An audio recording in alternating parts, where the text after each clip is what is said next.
નમસ્કાર વિદ્યાર્થી મિત્રો, કેમ છો? મજામાં જશો? સ્વાગત છે દરેકનું કેમેસ્ટ્રી બાય નિમેશ સરના ઓસમ પ્લેટફોર્મની અંદર. હું રાહુલ ભુવા દરેક વહાલા વિદ્યાર્થી મિત્રોનું હાર્દિક સ્વાગત કરું છું. વિદ્યાર્થી મિત્રો, આપ નિહાળી રહ્યા છો પેપર 4 સિરીઝના આપણા લાસ્ટ અને ફાઇનલ એપિસોડ, એટલે કે episode number 13. Ready? Chapter number 13, સંભાવનાના અતિ મહત્વના આઈએમપી ઉદાહરણ અને સ્વાધ્યાયના દાખલાને આપણે ડિસ્કસ કરવાના છીએ અને તમારે કરવાનું છે એને ટીક.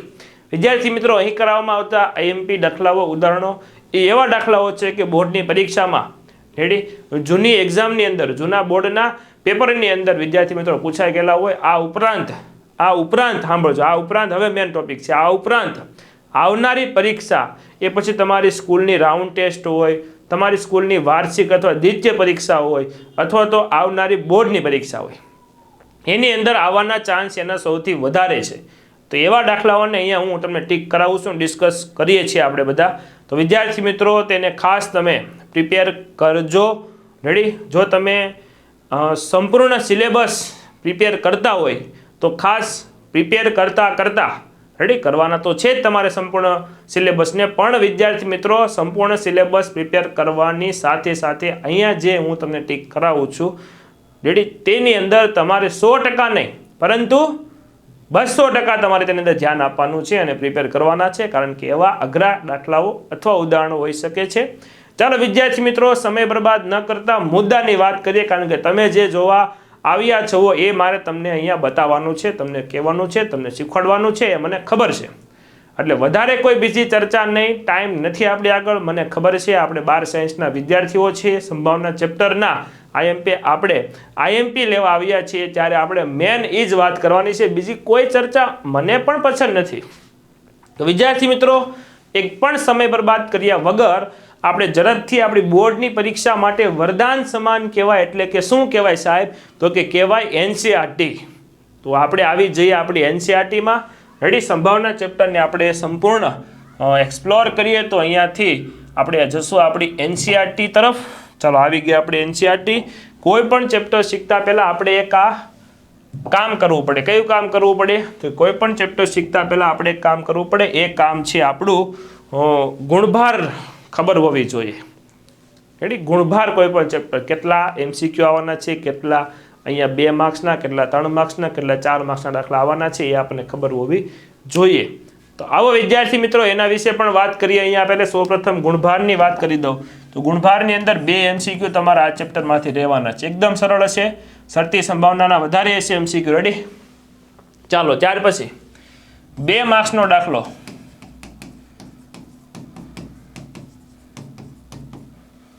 ત્રણ માર્ક્સનો દાખલો.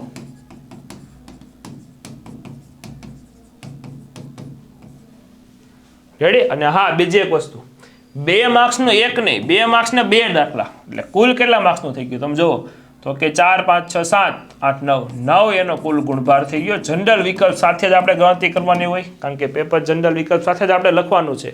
રેડી? આપણે કોઈ પણ માંથી જ લખવાનું છે ને, કે આપેલા 12 માંથી કોઈ પણ 8, અથવા આપેલા 9 માંથી કોઈ પણ 6, અથવા આપેલા 6 માંથી કોઈ પણ 4.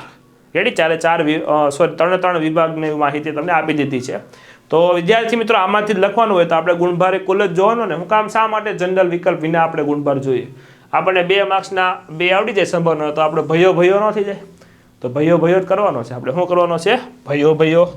ચાલો, તો સંભાવનાને આપણે એક્સપ્લોર કરીએ તો આને આપણે જવા દઈએ ઉપર. ચાલ, આવી જા બટા. ઉદાહરણ નંબર 1 જોયું ટેકનિક ભાઈ.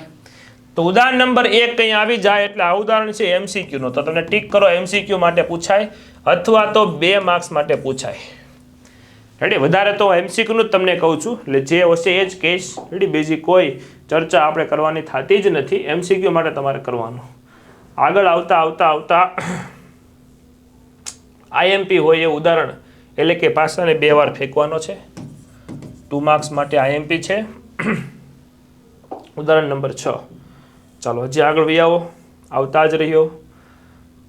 ચાલો વિદ્યાર્થી મિત્રો, ઉદાહરણ નંબર 7. 3 માર્ક્સ માટે આઈએમપી છે. 3 માર્ક્સ માટે આઈએમપી ઉદાહરણ નંબર 7. અને અઘરું છે અને હાર્ડ છે. કેવું છે? એ હાર્ડ અને અઘરું છે. તો ખાસ તમે આને ધ્યાનમાં રાખજો. અઘરું અને કેવું છે? હાર્ડ. ચલો હવે 13.1 13.1 ની અંદર તમે આવો એટલે પહેલા 5 પ્રશ્નો છે ને એ તમને MCQ અથવા 2 માર્ક્સમાં પૂછાય ને એકદમ સરળ છે. 12 સાયન્સના વિદ્યાર્થીઓને આ તો આવડે જ, એટલા માટે આ કોઈ IMP ન કહેવાય, પણ આ ખાલી જનરલ તમને વાત કહેવાય કે MCQ છે ને 2 માર્ક્સના શું છે દાખલાઓ છે. ચાલો નીચે આવી જાઓ. નીચે આવતા 9મો પ્રશ્ન 2 માર્ક્સ માટે, 10મો 2 માર્ક્સ માટે શરતી સંભાવના. ઓકે, ત્યાર પછી આગળ આવી આવો. અહીંયા 12મો દાખલો 2 માર્ક્સ માટે, ત્યાર પછી 14મો 2 માર્ક્સ, 15મો 2 માર્ક્સ, મે બી કે ક્યારેક 3 માર્ક્સમાં પણ આવે છે 15મો. તો આટલા તમારા IMP પ્રશ્નો થઈ ગયા. હા, કેમ રે ભૂલાય, 13મા દાખલાને 3 માર્ક્સનો પૂછાય છે, પણ બહુ ઓછો પૂછાય છે, છતાં પણ સત્ય અને અસત્ય પ્રકારના બહુ વિકલ્પીવાળો દાખલો છે, પૂછાઈ જાય એવું લાગે છે. તો ખાસ વિદ્યાર્થી મિત્રો તમારે આ 13મો દાખલો કરવાનો. Ready, prepare. ચલો ત્યાર પછી આવી જાઓ આગળના સ્વાધ્યાયમાં. તે પહેલાં આગળના સ્વાધ્યાયમાં આવો તે પહેલાં ત્રીજું પત્તું પણ એકો હોવાની સંભાવના. રેડી, ચાલો. હા, તમને આ 2 માર્ક્સમાં ઉદાહરણ નંબર 9 ખાસ અગત્યનું છે. જો હું કીધું છે 52 પત્તાની થોકડીમાંથી 3 પત્તા લેવાના છે, પસંદ કરેલા પ્રથમ 2 પત્તા રાજાના હોય. રેડી, એટલે જો પહેલાં રાજામાંથી 1 પત્તું કાઢવાનું, પછી 1 પત્તું વહી ગયું હોય. રેડી, એટલે હવે 3માંથી 51, અને પછી 4 ત્રીજું પત્તું એકો હોય. રેડી, તો 4 એકા હોય, એમાંથી 50 બધાનો ગુણાકાર કરી દેવાનો. હાલો, નિરપેક્ષ ઘટના એટલે છેદ બરાબર ગુણાકાર. નિરપેક્ષ માટેના દાખલા ઉદાહરણો ખાસ તમારે શીખી લેવા. હાલો આગળ આવતા રહ્યો. ઉદાહરણ નંબર 12. ઉદાહરણ નંબર 12 ખાસ તમારે 2 માર્ક્સ માટે પ્રિપેર કરવાનું. ઘણી વખતે 3 માર્ક્સની અંદર પણ હોય છે, સો ખાસ. ચાલો હવે આગળ આવતા હા વિદ્યાર્થી મિત્રો, એક આ 14મો દાખલો IMP દાખલો છે, એ પણ મોસ્ટ IMP છે. 2 માર્ક્સ માટે 2 માર્ક્સ માટે મોસ્ટ IMP દાખલો છે, તો ખાસ એને પ્રિપેર કરવો તમારે. ચાલો આગળ વધીએ આપણે. હવે આવી જઈએ 13.2 ની અંદર. 13.2 ની અંદર IMP પ્રશ્નો કયા કયા છે? તો એક આ 5મો 3 માર્ક્સમાં પૂછી શકે તેવો બીજો દાખલો, ત્રીજો દાખલો અહીંયા. ત્યાર પછી આગળ આવો એટલે MCQ ની અંદર વિદ્યાર્થી મિત્રો 7મો MCQ માં પૂછાય છે, ઘણી વખત 2 માર્ક્સમાં બી પૂછાય છે.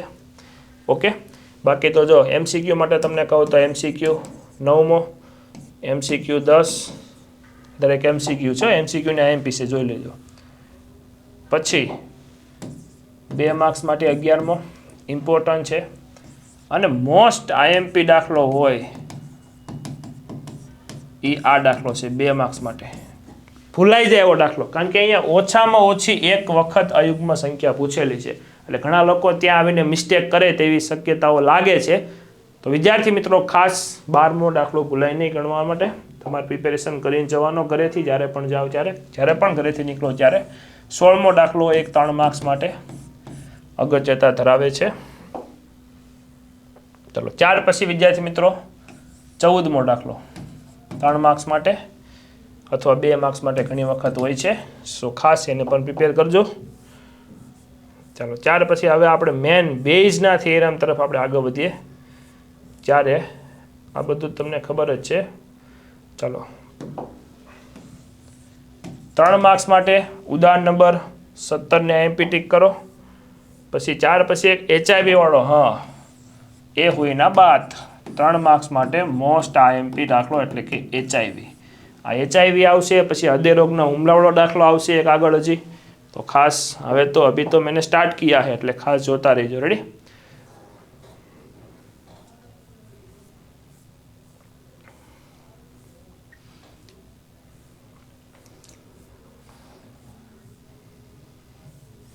હા વિદ્યાર્થી મિત્રો, બીજી એક વસ્તુ, એક માણસ 3 માંથી 4 વાર સાચું બોલે છે. તો આ પ્રશ્ન પણ તમને 2 માર્ક્સમાં પૂછાઈ શકે તેવો છે, અથવા ઘણી વખત 3 માર્ક્સમાં પૂછાય છે, તો ખાસ પ્રિપેર કરજો આને. હાલો હવે અહીંયા આવી ગયા 13.3માં. 13.3માં મેં તમને વાત કરું તે રીતે કયા IMP હોઈ શકે. તો કોલેજવાળો દાખલો, કોલેજના વિદ્યાર્થી પૈકી 60% છાત્રાલયમાં રહે છે. IMP ટીક કરી. ચાલો આગળ વી આવો. એક હા પ્રયોગશાળાવાળો મોસ્ટ આઈએમપી દાખલો 3 માર્ક્સમાં, તો બીજી કોઈ રીતે તને પૂછી ન શકે, માત્ર ને માત્ર 3 માર્ક્સમાં જ પૂછી શકે તેવો દાખલો છે. ત્યાર પછી વીમા કંપનીવાળો દાખલો, વીમા કંપનીવાળો 3 માર્ક્સ માટે. અને ત્યાર પછી આગળ આવો એટલે હજી દાખલાઓ છે જ. હાર્ડ પેપર પૂછાય તો 52મો પ્રશ્ન પૂછાશે. હાર્ડ પેપર પૂછાય 3 માર્ક્સની અંદર, પૂછવા લાયક હોય તો હાર્ડ પેપરની અંદર એક આ પ્રશ્ન 12મો તમને પૂછી શકે છે. ઓકે, ચાલો ત્યાર પછી આગળ આવી આવો આપણે પ્રકીર્ણનની અંદર હાર્ડ પેપર પૂછાય તો આમાંથી તમને પૂછાતું હોય છે હાર્ડ પેપરમાં ઉદાહરણ નંબર 23, જ્યાં સુધી 6 ન આવે ત્યાં સુધી આ રમત ચાલુ રહે છે.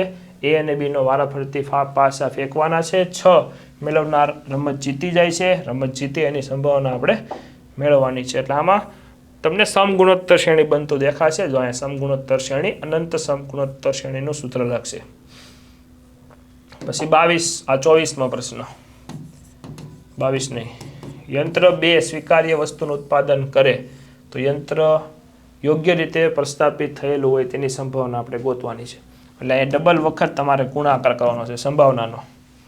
રેડી? તો એ ખાસ ભૂલાય નહીં, એટલા માટે આઈએમપી છે.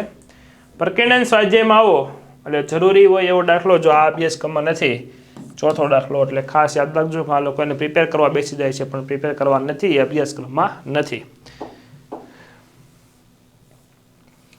ચાલો, હૃદય રોગના હુમલાથી પીડિત છે એક ખાસ મોસ્ટ આઈએમપી. તે જ રીતે દ્વિહાર નિશ્ચાયકનો પ્રત્યેક ઘટક 0 અથવા 1 હોય, એટલે એમસીક્યુ માટે અથવા 2 માર્ક્સ માટે ઇમ્પોર્ટન્ટ ધરાવે છે. અને ત્યાર પછી આવો એટલે છેલ્લો દાખલો, 10મો દાખલો 3 માર્ક્સ માટે. બાકી તો એમસીક્યુ આઈએમપી છે. ઓકે, હવે વિદ્યાર્થી મિત્રો આગળ આ બંને એમસીક્યુ. રેડી? ચોપડીના એમસીક્યુ આઈએમપી જ હોય એટલે એમાં તમારે કોઈ દી જોવાનું, શંકા કરવાની જ ન હોય. રેડી? 13 ચેપ્ટરના એપિસોડ અહીંયા આપણે પૂર્ણ કરીએ છીએ વિદ્યાર્થી મિત્રો. પેપર 4 સિરીઝને આપણે અહીંયા પૂર્ણ કરીએ છીએ. દરેક માહિતી મેં તમે ડિસ્કસ કરી દીધી છે. એ પ્રમાણે તમારે પ્રિપેર કરવાનું, તૈયાર કરવાનું વિદ્યાર્થી મિત્રો. કરવાનું એટલે કરવાનું જ, પછી એમાં કંઈ હોયતું નથી એટલે કરવાનું. બીજી એક વિદ્યાર્થી મિત્રો વાત કે અહીં પેપર 4 સિરીઝના પૂરા 13 વિડીયો અપલોડ થઈ ગયા છે. તેને તમારે જોવાના બાકી હોય, કોઈ પણ ચેપ્ટરના બાકી હોય તમે એને જોઈ શકો છો. એમાંથી પ્રિપેરેશન કરવાનું તમારે શરૂ કરવાનું અને બાકીના દાખલાઓને પણ પ્રિપેર કરવાના ભૂલાય નહીં વિદ્યાર્થી મિત્રો. ચાલો વિદ્યાર્થી મિત્રો, તો સંપૂર્ણ ખ્યાલ આવી ગયો છે સંભાવનાની અંદર. મળીએ આવતા વિડીયો લેક્ચરની અંદર, આવતા વિડીયો સેશનની અંદર. ત્યાં સુધી આવજો, ટાટા, બાય બાય, જય હિન્દ, જય ભારત સાથે અહીંયા આપણે લેક્ચર અહીંયા પૂર્ણ કરીએ છીએ. આવજો. રેડી? મળતા રહીએ.